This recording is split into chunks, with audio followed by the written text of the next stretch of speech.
আমরা যখন কিছু বুঝতে চাই, হোক সেটি ধর্ম নিরপেক্ষ অথবা ধর্মীয়, আমরা বই পড়ে সেটি জানি।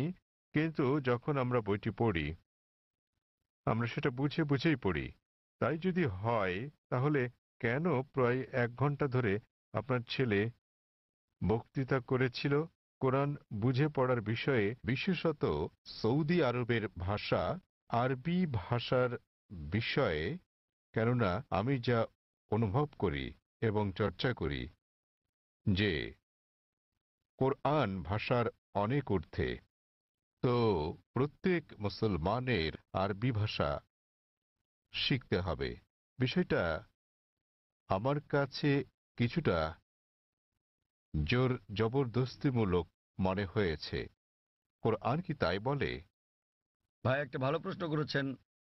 বললেন যে তিনি আধ্যাত্মিকতা শিখতে চান এবং তিনি কোরআন পড়েছেন, কিন্তু তিনি বুঝতে পারেননি যে কেন একটা বক্তৃতা যা ফারিক নায়েক করেছিল, আমার ছেলে, কোরআন বুঝে পড়ার জন্য আরবি ভাষা শেখার গুরুত্ব নিয়ে, আর এটা কেন আবশ্যিক। আপনি যদি আমার ছেলের পুরো আলোচনাটা শুনে থাকেন, সে কখনো এটা বলেনি যে প্রত্যেক মুসলমানের জন্য আরবি শেখা আবশ্যিক। সে কখনোই বলেনি।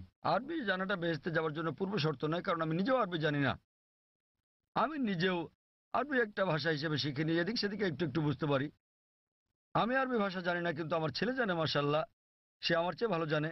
সে কোরআন সরাসরি অনুবাদ করতে পারে, আমি পারি না। কিন্তু তার আলোচনায় যদি আপনি শুনে থাকেন, সে বলেছিল যে যদি আপনি আরবি না জানেন, কমপক্ষে অনুবাদটা পড়েন। তো তার বক্তব্য ছিল কোরআন বুঝে পড়া উচিত। আর প্রশ্ন ছিল আল কোরআন কি বুঝে পড়া উচিত, হ্যাঁ অথবা না? আর উত্তর ছিল হ্যাঁ। সে বলেনি যে একজন মানুষের আরবি জানা আবশ্যক। সে বলেছিল আপনার কমপক্ষে অর্থ বুঝে পড়া উচিত কোরআন।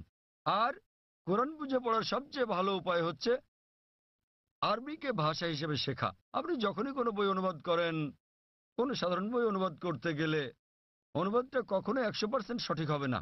এটা হতে পারে 80%, 90%, 99%। ভাষাটা যত বেশি কঠিন হবে, যত বেশি বিশুদ্ধ হবে, অনুবাদ তত বেশি কঠিন হবে। কোরআন হচ্ছে পৃথিবীর সবচেয়ে অনুবাদ অযোগ্য বই। তাই কোরআনের অনুবাদ কখনোই কোরআনের অনুরূপ হবে না। কারণ আরবি ভাষাটা এতই শক্তিশালী, এতই বিশুদ্ধ। আর এছাড়া এটা সর্বশক্তিমান আল্লাহ সুবহানাহু ওয়া তাআলার বাণী।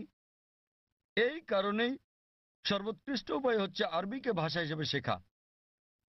দ্বিতীয়ত, আপনি যদি আরবি ভাষা না জানেন, তাহলে সে বলেছিল যে ভাষাটা ভালো জানেন সেই ভাষায় অনুবাদটা পড়েন। আপনি ইংরেজি জানলে ইংরেজিতে পড়ুন, তামিল জানলে তামিলে পড়ুন, হিন্দি জানলে হিন্দিতে, বাংলায় জানলে বাংলায় কোরআনের অনুবাদ পড়ুন। সে যা বলেছিল তার মূল বক্তব্য ছিল কোরআন পড়ুন অর্থ সহকারে। এখন এই প্রশ্নটা একজন সাধারণ মানুষের পক্ষে খুবই স্বাভাবিক। আপনার প্রশ্ন ছিল কেন একজন মানুষ বলবে যে বইটি অর্থ বুঝে পড়ো? অর্থ তো বোঝাই গেছে। যখনই কোনো বই পড়া হয় সেটি তো অর্থ বুঝেই পড়া উচিত। কিন্তু আপনি বুঝতে পারেননি যে মুসলিম সম্প্রদায়ের মধ্যে দুঃখজনকভাবে, যেমনটা আমার ছেলে বলেছে, যে শতকরা 80 ভাগেরও বেশি মুসলমান আরব নন এবং তারা আরবি ভাষা জানেন না। এখানে নবীর একটা হাদিস আছে, তিনি বলেছেন যদি তোমরা কোরআন তিলাওয়াত করো তো সব পাবে। সেই কারণে বেশিরভাগ মুসলিম যখন কোরআন পড়ে তারা আরবিতেই পড়ে, কিন্তু তার অর্থটা বোঝে না। তাই এটা পৃথিবীর সবচেয়ে বেশিবার পড়া বই, কিন্তু একই সাথে অর্থ না বুঝে সবচেয়ে বেশিবার পড়া বই ওটি। তো আমার ছেলে বলেছিল আরবি অংশটা পড়ার পরে যা বেশিরভাগ অমুসলিমই বোঝেন না, অন্তত সেই অংশের অনুবাদটা পড়েন সেই ভাষায়, যে ভাষাটা আপনি ভালো বোঝেন। সে জোর দিচ্ছিল যে কোরআন নির্দেশনামূলক গ্রন্থ, এটি সর্বশক্তিমান আল্লাহর গ্রন্থ। সে সকল মুসলমানকে অনুরোধ করেছে যে আরবিটা পড়ার পাশাপাশি অনুবাদটাও পড়েন, যার স্থান দ্বিতীয়। কিন্তু সবচেয়ে ভালো আরবিকে একটি ভাষা হিসেবে শেখা। কেননা আপনি যদি আরবি জানেন এবং শুদ্ধ ভাষা জানেন, যা আমরা আমাদের স্কুলে শেখাই, ইসলামিক ইন্টারন্যাশনাল স্কুল বোম্বে এবং ইসলামিক ইন্টারন্যাশনাল স্কুল চেন্নাইতে, তাহলে সংযোগ সূত্র পেয়ে যাবেন এবং কোরআনের অর্থ বোঝাটা আরও ভালোভাবে হবে। আশা করি উত্তরটা পেয়েছেন। ধন্যবাদ।